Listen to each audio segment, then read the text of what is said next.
So what do you think, why our cricket team is not performing up to the mark? Yeah, I think it's a brilliant pressure on Pakistan side. Fakhr is not performing. It is a problem in ICC World Cup and is coming, but Aris Rauf is injured.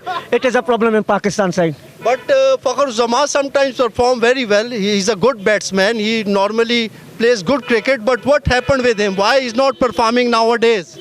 I think it's a main problem in Shaheen Shah's captaincy not good. Fakhr is playing shot is big shot is same is said you are playing up easily playing. But Shaheen Shah Afridi is a new captain. Babar Azam was a proper captain once upon a time. So how do you see the captaincy of Babar Azam? Yeah, I think inshallah, well done Captain Babar, inshallah. The new chairman and to Mohsin Naqvi is coming and to the change inshallah Pakistan Captain Babar is come back a long time in Pakistan team. And you think that Pakistan team once again will start performing the way they used to?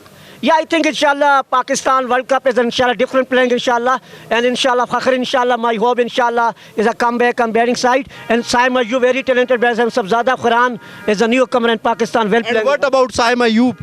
Oh, yeah, I think he's a brilliant fielder and brilliant opener Pakistan side. He's a second Janti Road in Pakistan. So you want to say that all is well? Yeah. Okay.